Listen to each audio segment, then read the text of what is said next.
감사합니다. 건강한 또 한 해 되시기 바랍니다. 제가 요즘 마태복음을 묵상하고 있는데요. 최근에 묵상하는 마태복음 내용들이 마태복음 5장, 6장, 7장 이렇게 묵상을 해드렸어요. 특별히 이 마태복음 5장, 6장, 7장을 예수님의 산상수훈이다 이렇게 말씀을 하면서 여러분들도 잘 기억하시리라고 생각합니다. 아주 중요한 것을 예수님 가르쳐 주셨죠. 주님이 요단강에서 세례요한 때 세례를 받고 난 다음에 첫 번 말씀이 회개하라, 천국이 가까이 왔다. 천국이 왔다. 이렇게 말씀을 하셨어요. 주님이 이 세상에 오신 것이 하나님 나라 천국이 이 세상에 가까이 왔음을 선포하는 것이었어요.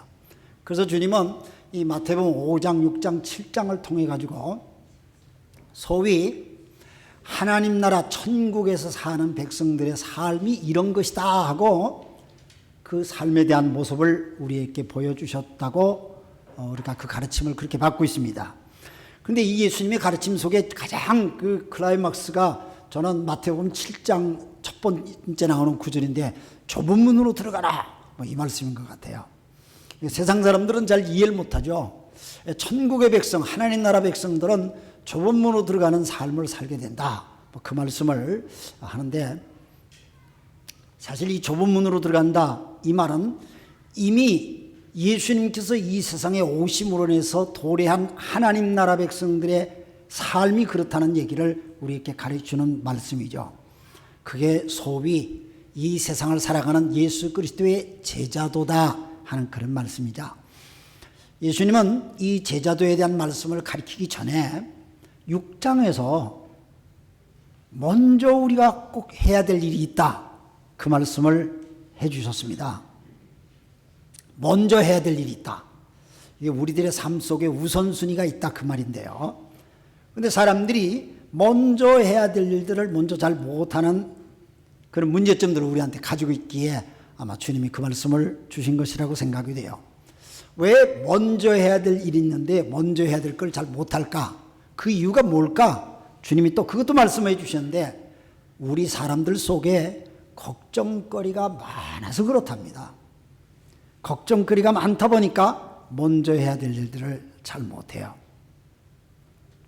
여러분, 저와 여러분 전부 다 창조주 우리 하나님을 믿고 예수 그리스도를 통하여서 구원받은 하나님의 자녀임과 동시에 예수님의 제자로 사는 사람들 아닙니까? 그런데 창조주 하나님의 자녀인데도 불구하고 우리들 속에 걱정거리가 많잖아요. 걱정이 뭐예요? 걱정은 앞으로 있을 것에 대한 것을 미리 마음속에서 아주 번민 속에서 고민하는 것들을 걱정이라고 그러죠. 유명한 성경학자 윌리엄 헨드릭슨이라고 하는 박사님은 우리가 걱정을 많이 하고 살면 거기서 나오는 문제로 인하여서 우리에게 발생될 수 있는 문제가 4가지가 있다고 그렇게 지적을 해 주셨어요. 그 글을 읽어보니까 오늘 주님의 말씀을 그대로 정리해 놓은 건데요. 우리가 걱정을 많이 하고 살면은 하나님에 대한 신뢰가 점점 약해져요. 걱정하면 할수록 하나님에 대한 신뢰가 약해져요. 하나님을 의지하는 믿음이 점점 약해져요. 그래서 나도 모르는 사이에 걱정하는 것에 붙들려서 우상 숭배하는 쪽으로 연결이 되고요.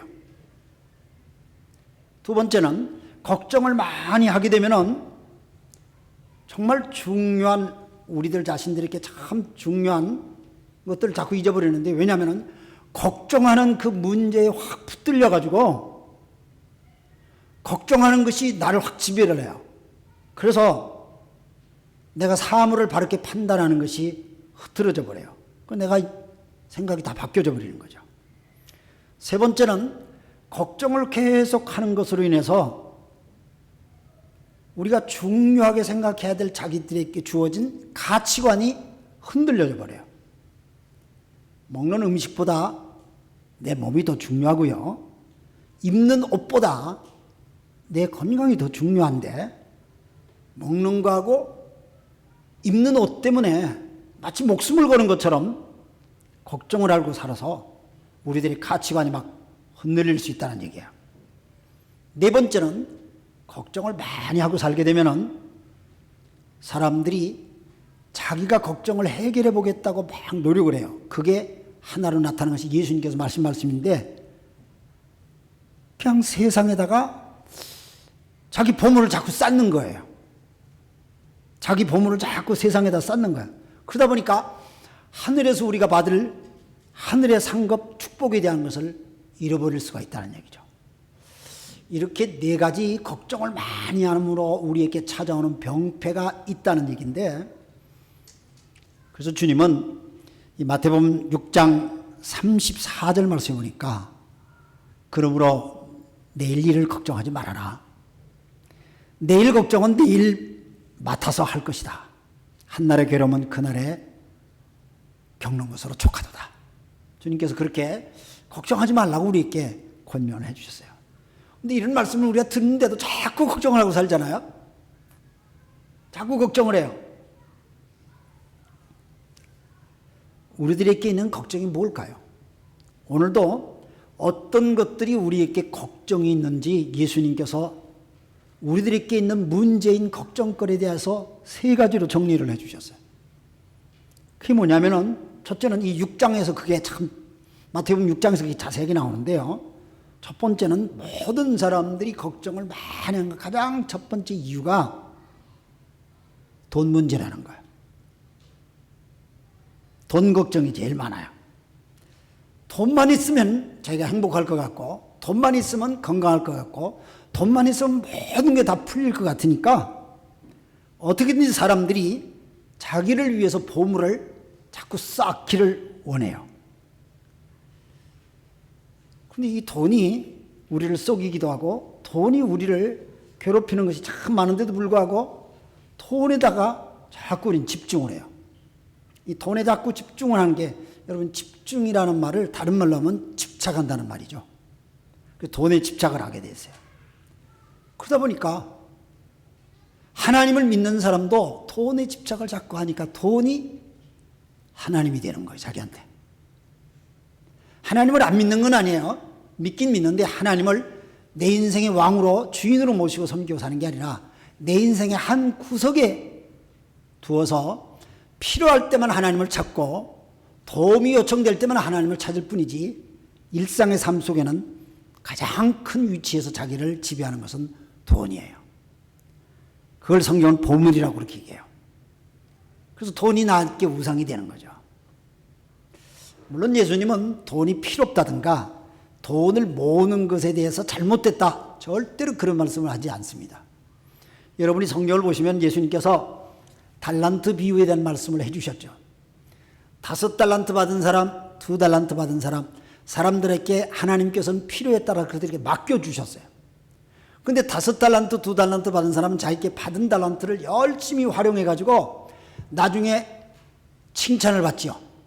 그리고 게으르고 악한 1달란트 받은 사람의 것을 빼앗아서 5달란트, 2달란트 받은 사람에 나누어서 주잖아요. 저는 그 말씀을 보니까요, 우리 하나님은 나를 더 복 주시는 하나님이시고 이미 주신 것들을 내 인생을 활용해가지고 복되게 살기를 하나님 원하신다는 걸 느껴요. 그러니까 뭐 우리가 그 돈의 가치를 무시하고 살아라는 그런 말씀은 아니에요. 그것에 내 인생을 걸고 사는 거예요. 그래서 이게 우리들에게 수많은 걱정거리들을 갖다 주는 거예요. 돈 때문에 얼마나 많은 걱정을 하고 사는지 모릅니다. 두 번째, 우리들에게 걱정거리가 뭐냐 했냐면은 자기 몸을 위해서 걱정하는 거예요. 자기 생명을 위해서 걱정하는 거예요. 하나님은 우리의 몸이 건강해서 우리가 하나님이 필요한 하나님의 은혜대로 살 수 있게끔 그렇게 하는 것이 하나님의 뜻입니다. 그래서 성경은 너희들의 몸은 거룩한 성령의 전이다, 그렇게 얘기하지 않았어요? 그러니까 내 몸은 내 몸 정도가 아니고 하나님의 영이 내 속에 거하는 거룩한 전이에요. 그러니까 아무거나 우리는 내 몸 속에 넣어서는 안 되겠죠. 내 몸을 해치는 것을 내 입에 넣어서 해치는 것은 하나님 뜻이 아니라고 생각해요.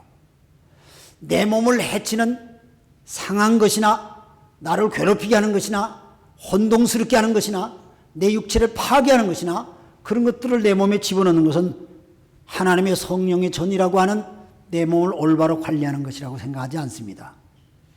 우리는 내 몸을 잘 관리해야 될 책임이 있다고 생각합니다. 그래서 나는 나쁜 것을 나는 안 먹겠습니다. 입에 안 대겠습니다. 이렇게 결심하는 것이 참 중요하다고 생각해요. 그런데 사람들이 자기의 몸을 굉장히 소중히 여기면서도 걱정을 많이 하는 거예요. 오늘 주님께서 우리의 몸에 대한 걱정하는 이런 것들을 말씀하시는 이유는 너무너무 자기 몸을 위해서 걱정을 많이 하니까 27절, 6장 27절 말씀해 보니까 너희 가운데 누가 걱정을 해서 자기 수명을 한순간인들 누릴 수 있겠느냐? 내가 걱정한다고 하도 내가 몇 년을 더 살 수 있겠느냐? 그 말이잖아요. 그러니까 하나님께서 나한테 살 수 있는 인생의 수명을 주셨다는 거예요. 근데 사람들이 자꾸 걱정을 해가지고 자기가 마치 자기 인생을 더 늘릴 수 있는 것처럼 생각을 한다는 얘기죠. 이거는 필요 없는 걱정이다. 쓸데없는 걱정이다. 일본말로 욕해나 심파이. 이런 거는 그냥 안 하는 게 좋다. 주님께서 그렇게 말씀해 주셨어요. 또 한 가지 걱정이 더 있어요. 또 한 가지 걱정은 일상의 생활 속에서 갖는 사소한 걱정들이요. 뭐냐? 먹는 것, 입는 것, 뭐 이런 걱정들이에요. 오늘 저녁에 또 뭘 먹지? 내일 뭘 입고 나가지? 그냥 이렇게 사소한 것들이 늘 잔잔한 것들이 하찮은 것이고 별거 아닌 것들이요. 근데 그 하찮고 별거 아닌 것들이 늘 우리 머리를 지배하고 있어요. 늘 우리 머리를 지배하고 있어가지고 참 우리가 걱정만 쭉 하고 사는 사람처럼 사는 거예요. 참 안타깝잖아요. 그래서 6장 31절 말씀해 보니까 그러므로 무엇을 먹을까, 무엇을 마실까, 무엇을 입을까 하고 걱정하지 말아라. 주님께서 그렇게 말씀을 또 하셨어요. 그러니까 참 이 사소한 걱정도 하지 말아라 그 얘기죠. 물론 예수님께서 당장 먹을 것이 없는 사람들에 이런 말씀을 하신 게 아닙니다.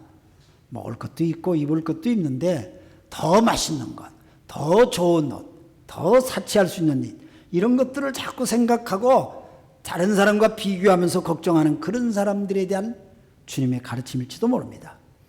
우리가 믿는다고 하면서도 하나님 믿으면서도 사소한 걱정들을 얼마나 많이 하는지 걱정거리가 마치 걱정거리를 많이 가지고 사는 사람들이 열심히 사는 사람이고 부지런한 사람이고 하는 착각을 우리가 가질 수 있어요. 주님이 그렇지 않다는 거예요. 근데 이런 걱정거리들이 우리들의 믿음을 상당히 방해하고 있어요.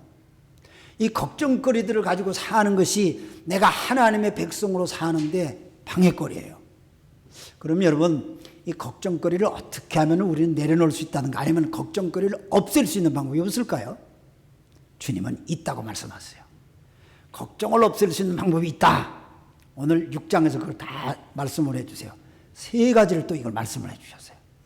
첫째는요, 이 걱정을 많이 하는 사람들이 믿음이 없어서 그렇대요. 6장 30절에 보면 이렇게 기록되어져 있어요. 오늘 있다가 내일 아궁이에 들어갈 들풀도 하나님께서 이와 같이 입히시거든 하물며 너희들을 입히시지 않겠느냐? 믿음이 적은 사람들아. 성경이 이렇게 말씀하고 있어요. 여러분, 들풀이라는 게 자랐다가요 가을 되면 다 시들어가지고 겨울 되면 다 죽어버려요. 그런데 이런 들풀조차도 하나님이 다 입히시고 먹이시는데 하물며 너희들이 하나님의 자녀인 너희들을 하나님이 입히지 않겠느냐? 그리고 주님 말씀이 믿음이 적은 사람들아. 전 그 말을 보니까 걱정거리가 많은 사람들은 믿음이 적어서 그렇다, 그렇게 생각해요. 그리고 믿음은 큰 믿음이 있고 적은 믿음이 있는 거야. 안 믿는 건 아니에요. 믿긴 믿는데 적은 믿음이야. 근데 우리가 하나님의 자녀로 살 때 큰 믿음으로 살아야 되겠다. 걱정거리가 많으면 그 걱정이 내 믿음을 자꾸 갉아먹어요. 그 걱정이 내 믿음을 자꾸 흔들어요. 그 걱정이 하나님을 바라보는, 하나님에 대한 의지하는 그 믿음을 방해거리가 돼요. 공중 나는 새를 한번 봐라. 근데 그들보다도 너희가 더 존귀한 위치에 있는 자들이 아니냐? 26절에 그렇게 말씀해요. 공중의 새를 봐라. 씨를 뿌리지도 않고 거두지도 않고 개들이 뭐 곡간에다가 뭐 곡식을 저축하는 거 봤냐? 근데 너희 하늘 아버지께서 그들을 먹이신다. 근데 너희들은 그 새들보다도 더 소중하지 않겠느냐? 그런데 왜 걱정하고 살아? 주님께서 그렇게 말씀하셨어요. 여러분, 이 도회지 생활을 하다 보면요, 막 밀집돼서 우리가 살다 보니까 오히려 걱정거리가 더 많아요. 걱정거리가 참 많습니다. 그래서 여러분, 좀 걱정거리가 많을 때는 그냥 막 복작복작하게 사는 이 도회지에만 머무르지 말고 잠깐이라도 이 도회지에서 좀 떠나서 자연 속으로 들어가서요. 자연 속에서 한번 묵상을 해보세요. 공중나는 새를 보기도 하고요. 밤하늘의 별빛을 보기도 하고요. 저는 가와사키에 있을 때는 별을 본 적이 없어요. 근데 요즘 학교 사역을 하니까 콧대마에서 저녁마다 밖에 나가면요, 하늘이 별이 초록초록한 게 얼마나 많이 반짝이는지 몰라요. 너무너무 멋있어요. 그리고 숲속에서 여러 가지 소리들이, 이제 봄 되면 막 벌레들 소리들이 막 들릴 거고요. 새 소리가 들리기도 하고요. 가끔 짐승의 소리도 듣기도 하고요. 하늘에 반짝이는 별을 볼 때 하나님이 마치 나를 반짝이는 별처럼 내 인생의 빛나는 모습을 하나님은 기대하시고 나를 보고 계신다, 이 생각하니까 그냥 어느덧 걱정거리가 쏙 날아가는 것 같아요. 얼마나 자유함을 느끼는지 모릅니다. 여러분, 하나님을 여러분은 어떻게 믿고 계십니까? 여러분, 하나님을 어떻게 의지하고 계십니까? 여러분, 걱정거리부터 자기를 해방시키는 길을 하나님 우리에게 많이 가르쳐 주셨어요. 그래서 우리 자신들이 존귀한 존재, 하나님의 존귀한 존재라는 사실을 잊지 말기를 바랍니다. 이게 우리의 믿음에 참 중요한 거야. 그래서 하나님 앞에 내가 존귀한 존재로 내가 지음받았다. 하나님의 존귀한 자녀로 내가 오늘도 인도함을 받는다. 믿음이에요. 믿음이 걱정을 이깁니다. 여러분, 걱정을 해결하겠다고 혼자 분주하게 하지 말고 걱정이 있을 때 하나님 더 믿음 주세요. 왜냐하면 감당치 못할 시험은 허락함이 없고, 혹시 시험거리를 주신다면 감당할 수 있는 힘을 주신다는 거예요. 피할 길을 주신대요. 그러니까 믿음을 붙들려고 하세요. 걱정거리를 붙들려고 하지 말고 믿음을 붙잡길 바랍니다. 주님께서 이런 걱정거리를 해결할 수 있는 두 번째 것을 가르쳐 주신 것이에요. 6장 32절 말씀을 보니까 이 모든 것은 모두 이방 사람들이 구하는 것이요. 그러니까 뭘 먹을까, 뭘 마실까, 뭘 입을까, 이러면 이방 사람이라는 건 하나님을, 창조주 하나님을, 천지를 창조하신 창조주 하나님을 모르는 사람들이 요구하는 것들인데, 너희의 하늘 아버지께서는 이 모든 것이 너희에게 필요하다는 것을 아신다. 저는 이 말씀을 보면서 걱정거리를 물리치는 중요한 키워드를 또 찾았어요. 하나님이 다 아신다. 하나님이 다 아신다는 거예요. 하나님이 내 형편을 다 아세요. 내가 뭘 필요하는지 하나님이 다 아세요. 내가 무엇 때문에 안타까운지 하나님이 다 아세요. 하나님이 내 모든 사정을 다 아신다면 걱정할 거 있어요? 걱정할 거 없잖아요. 하나님이 아시는데요. 그래서 우리가 걱정거리가 생기면 걱정거리를 붙들고 막 씨름하고 고민하고 막 이렇게 하지 말고, 하나님이 내 형편을 다 아신다, 이 사실을 기억하십시다. 왜냐하면 걱정거리를 가져다주는 이 세상의 사물들과 악한 것들은 걱정거리에 내 생각들이 다, 마음이 다 빼앗기게 해가지고 하나님이 다 아신다는 걸 잊어버리게 하잖아요. 마치 하나님 나를 버린 것처럼 만들잖아요. 여러분 어때요? 걱정거리에 확 사로잡히면요, 하나님조차도 나를 버린 것처럼 느껴질 때가 있어요. 그런 경험 없으세요? 그럴 때가 있단 말이야. 하나님조차도 나를 잊어버리신 것 같다. 하나님이 살아계시면 내가 이토록 처절하게 고생할 수가 있나 하고 이렇게 답답해할 때가 있어요. 그런데 하나님 다 아신대요. 다 아신대요.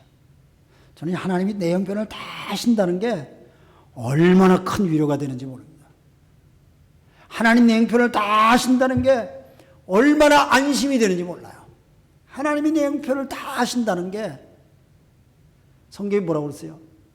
내가 한숨 짓는 소리까지도 하나님 듣고 계시고 그 한숨 짓는 내 한숨 소리가 휴 하고 한숨 쉬는 이 한숨 소리에 내 속마음을 하나님 다 읽고 계세요.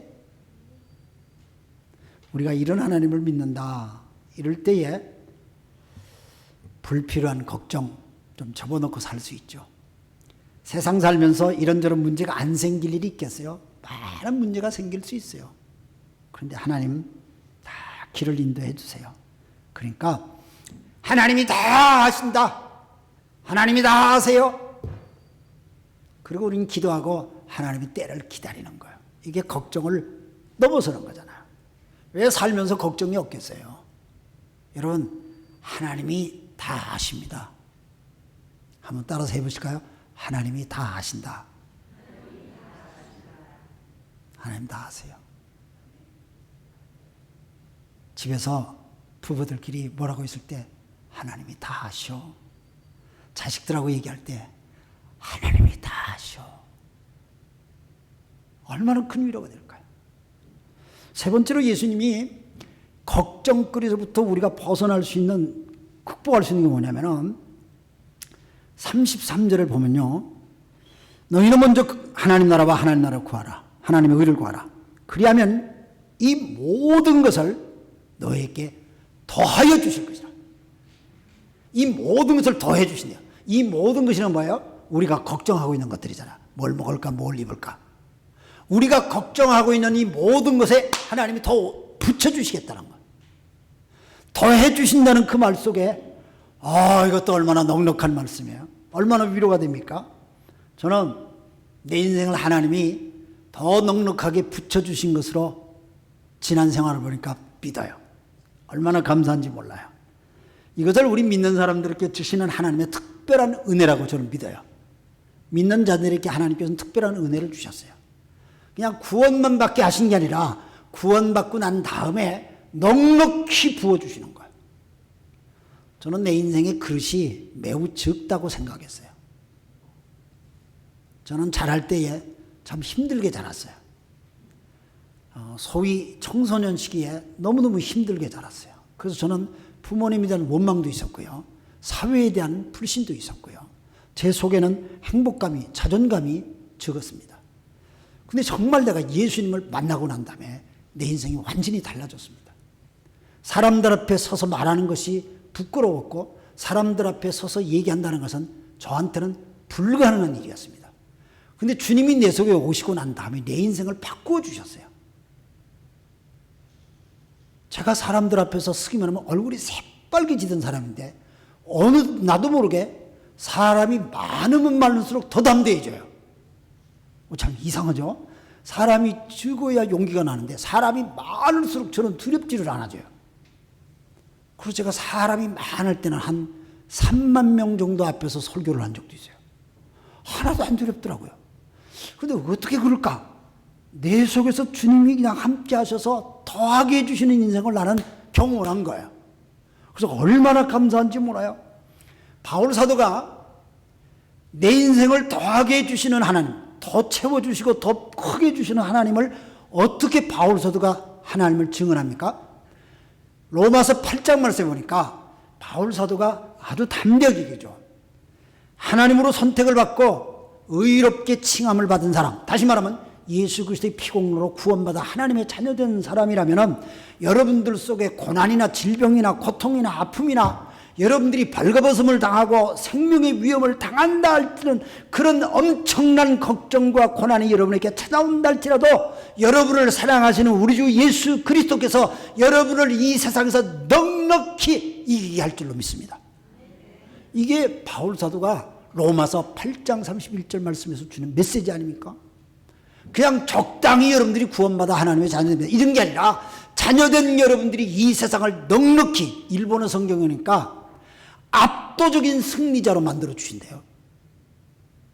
적당히 어떻게 해서라도 비기게 해주시고 인생이 어떻게 해서 길이길이 길이길이 달랑달랑 구원받게 해준다 이 말씀이 아니고 압도적인 구원을 너희들에게 줄 것이다.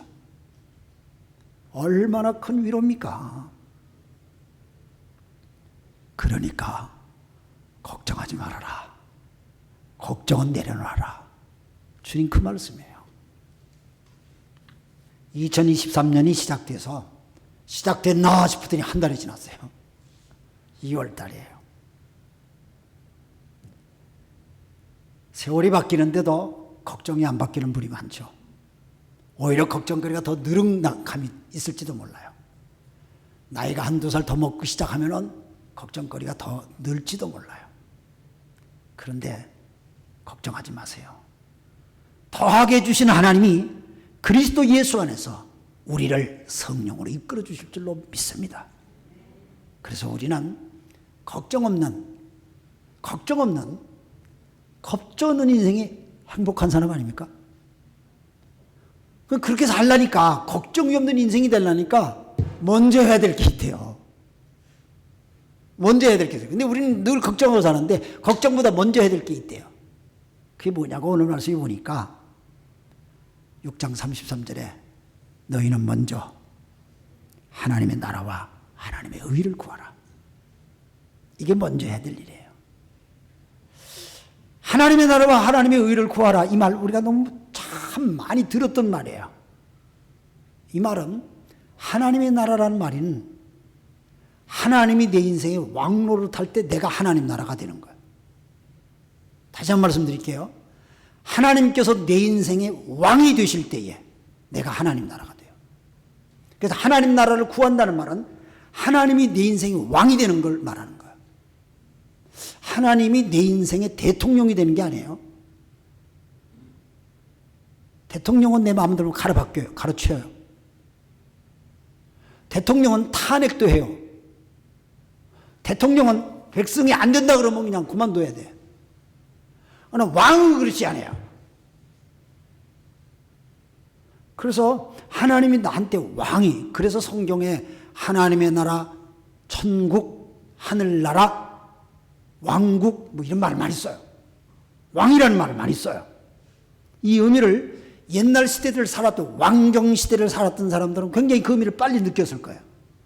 그러나 우리는 민주주의라고 그러면서 언제든지 자기의 생각들을 뭉쳐지면은 이 대통령도 바꿀 수 있고 지도자를 다 바꿀 수 있다 생각을 하기 때문에 우리는 왕의 개념이 점점 희색될 수 있어요. 그런데 하나님의 나라라는 말은 결국 우리가 주님이 내 인생의 왕이심을 늘 고백하고 사는 게 하나님의 나라. 그래서 이걸 하나님의 나라를, 하나님의 나라, 하나님의 의를 구하는 거예요. 구한다는 말은 요청한다는 말이고, 구한다는 말은 어떤 의미에서 걱정하는 거하고 비슷해요. 늘 그것만 생각하는 거예요. 걱정도 늘 그것만 생각하잖아요. 걱정거리가 딱 생기면. 그렇잖아요? 해결될 때까지 그것만 딱 생각하죠. 근데 하나님의 나라를, 늘 하나님 나라를 생각하고 사는 거예요. 그게 하나님 나라를 구하는 거예요. 그래서 여러분 한번 생각해 보세요. 여러분의 일상적인 삶의 현장에서 하나님의 나라를 구하는, 늘 하나님 나라를 생각하고 사셨습니까? 혹시 그렇지 않았다 생각하시면은, 아, 내가 좀 부족했구나. 내가 늘 하나님의 나라, 하나님의 의를 내가 구해야 되겠다. 하나님의 의, 하나님 보실 때 바른 것, 그게 하나님의 의예요. 하나님의 나라는 하나님의 왕노릇 하는 거고, 하나님의 의는 하나님 앞에서 올바른 것. 그러니까 내가 하나님 앞에 늘 바르게, 하나님을 왕으로 인정하면서 하나님 앞에 늘 바르게 내가 사는 거를, 이걸 늘 구하는 생활을 했냐 그 말이죠. 그렇게 못했다면은 우리 좀 반성을 하고 회개도 하고 그럴 필요가 있지 않겠어요? 여러분, 내 속에 하나님의 나라를, 하나님의 의를 구하는 일상의 삶을 내 인생의 전 영역 속에서 내가 추구해야 되는 거야. 쉽게 얘기하자면 주일날 교회 와서 교회 생활만 하나님의 나라를 구하는 게 아니라, 학생이라면 내가 공부하는 것조차도 하나님의 나라 입장에서 공부해야 되고, 하나님이 내 공부의 왕이 되어주세요. 하나님, 내가 뭘 공부하면 좋겠어요? 하나님, 내가 앞으로 어떻게 공부해서 뭘 하면 좋겠습니까? 하나님 가르쳐 주세요. 그러니까 하나님께 여쭙는 거야. 그러니까 학교에서 무슨 클럽 활동이라든가 무슨 활동을 할 때도 학생이라면 당연히 하나님, 내가 이런 활동을 하고 싶은데요, 이것이 하나님 보시기에 올바른 것입니까? 이게 하나님의 의를 구하는 거야. 하나님께 여쭤보는 거죠. 그러고 하는 거예요.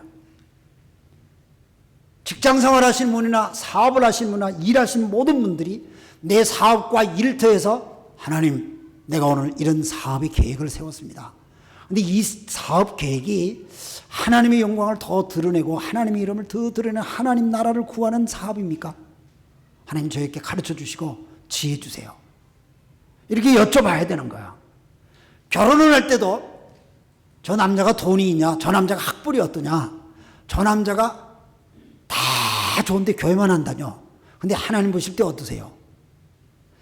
그런데 우리가 여러 가지 생각할 때 결혼도 그렇고 진로도 그렇고 꿈도 그렇고 비전도 그렇고 모든 거 다 하나님의 나라를 구하면서 해야 된다는 거예요.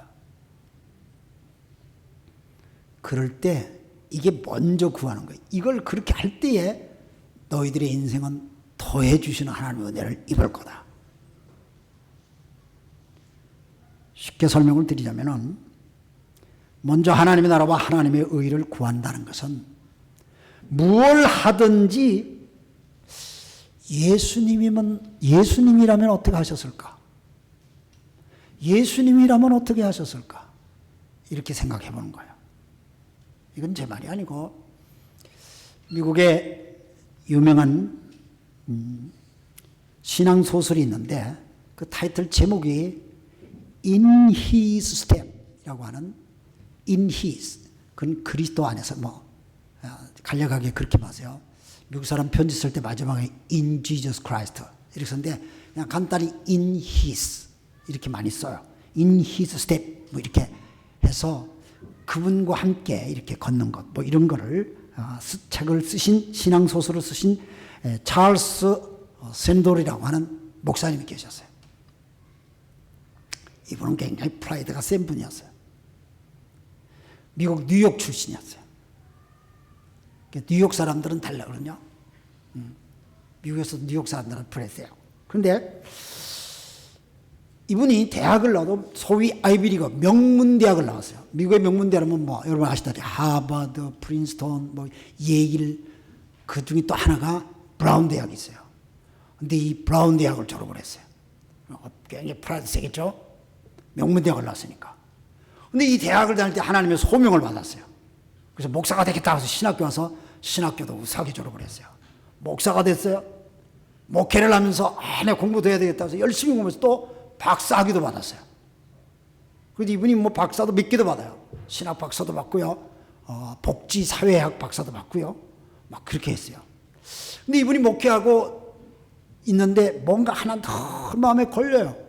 근데 가보니까 자기가 하나님의 말씀을 열심히 전하긴 전하는데 자기 자신이 구체적으로 하나님의 말씀을 실천하는데 부족한 걸 느끼는 거예요.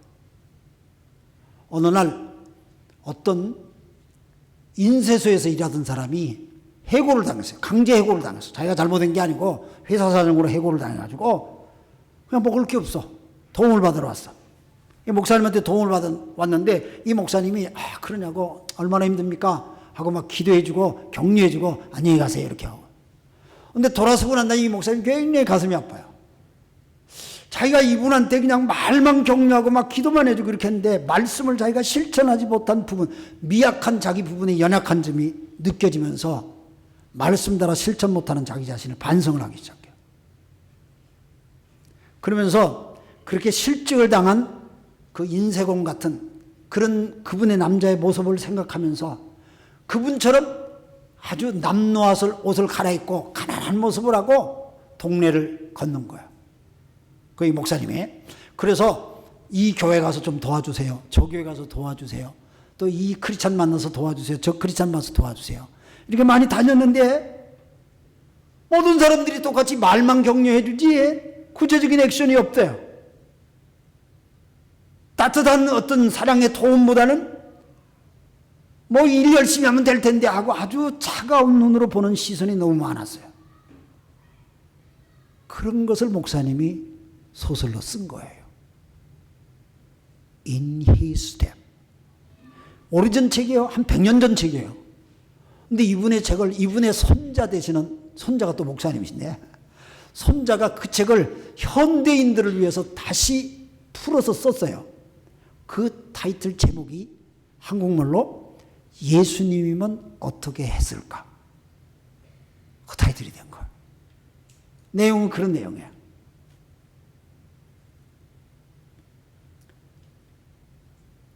예수님은 어떻게 했을까? 직장에서 아무 이유도 없이 해고를 당한 사람이 있어요. 예수님이면 어떻게 했을까? 그런 사람의 얘기를 신문에 올려서 사회 문제를 만들어줄 그런 사람이 없을까? 예수님이면 어떻게 했을까?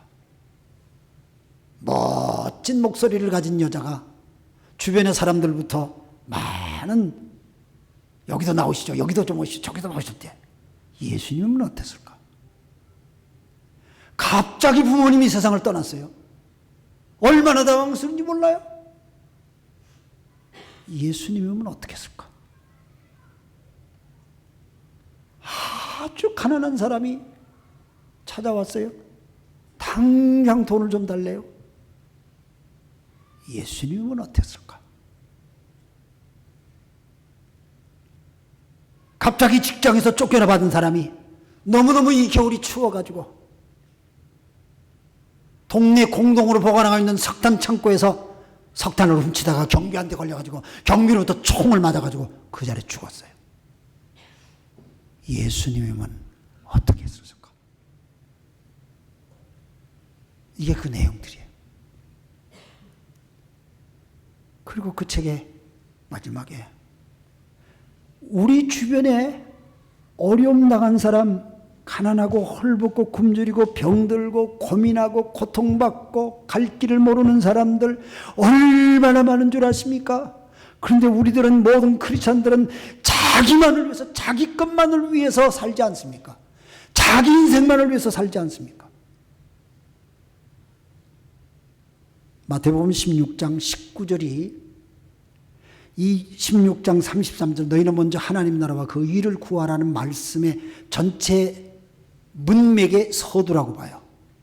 그 문맥의 서두에 그 19절이 뭐라 너희는 자기를 위하여 보물을 땅에 쌓아두기를 말아라. 그 성경에 나는 퍼뜩 눈에 자기를 위하여 그렇게 나와요. 자기를 위해서. 우리 인생은 자기를 위해서 살아요. 근데 하나님 우리를 만드신 자기를 위해서 사는 게 아니라 남을 위해서 살라고 했어요. 여러분, 우리가 태어난 것은 남을 위해서 살라고 태어난 거예요. 세상 떠나셨습니다만 제가 존경하고 가까이 했던 한국의 한동대학교 총장일 김동길 박사님 계세요. 그 김 박사님이 학생들한테는 열심히 공부하자. 공부해서 남주자. 이게 그 학교의 슬로건이에요. 수년 전에 우리 교회 와서 그렇게 설교했죠. 제가 한동대학 가서 감동을 받았어요. 그래요. 내 인생은 남한테 주기 위해서 하나님이 내 인생을 또 주셨어요. 나도 받았어요. 나도 주는 거예요. 그게 부모가 자식한테 주는 게 똑같잖아요. 하나님께로서 받았어요. 또 남한테 주는 거야. 그래서 우리 사이가 핀다는 거야. 우리 사이가 하나님 나라가 되는 거야. 하나님 나라를 너무 복잡하게 신학적으로 막 설명하려고 하지 마세요. 성경은 심플하게 말씀하세요. 예수님 말씀대로 먼저 하나님 나라와 하나님의 의를 구하면 하나님 나라가 돼요. 모두가 빛나요. 모두가 영광스러워요. 이게 그리스도 예수의 제자들이 가는 길이에요. 일본의 금융청, 소위 은행들을 이렇게 관리하는 데서 일본 국민들이 저축을 얼마나, 일본 국민들이 세계적으로 저축을 제일 많이 하는 국민이라고 알려져 있지 않습니까? 그 일본 금융청 통계 자료를 보니까 재밌어요. 고등학생들 데이터를 제가 봤어요. 고등학생들 68%가 저축을 해요. 68%가. 어른들은 뭐 더 많이 하고요. 일본의 어른들이 저축은 70% 이상이 저축들을 하고 사세요. 근데 저축을 하는 목적이 약간 틀려요. 고등학생들이 저축을 하는 목적이 뭐냐? 첫 번째 목적이 자기가 갖고 싶은 것을 손에 빨리 가지려고 저축을 한대요. 자기를 위해서요. 이 중년층들, 한 40대, 50대 이 중년층들 왜 저축을 합니까? 절대 다수로 80% 이상 사람들이 대답한 게 뭐냐? 늙어서 잘 살려고. 자기를 위한 거예요. 그게 꼭 나쁘다고 말할 수는 없겠지만 성경은, 예수님은 하나님의 나라와 하나님의 의를 위하여 이 땅의 보물을 쌓지 말고 하늘의 보물을 쌓으래요. 하늘의 보물을 쌓는다는 말은 주신 하나님의 축복을 하나님이 기뻐하시는 대로 사용하라, 그 말씀이에요. 하나님 나라와 하나님의 의를 구하여 우리 모두가 하나님의 백성으로 멋지게 살기를 예수님의 이름으로 축복합니다. 기도하겠습니다.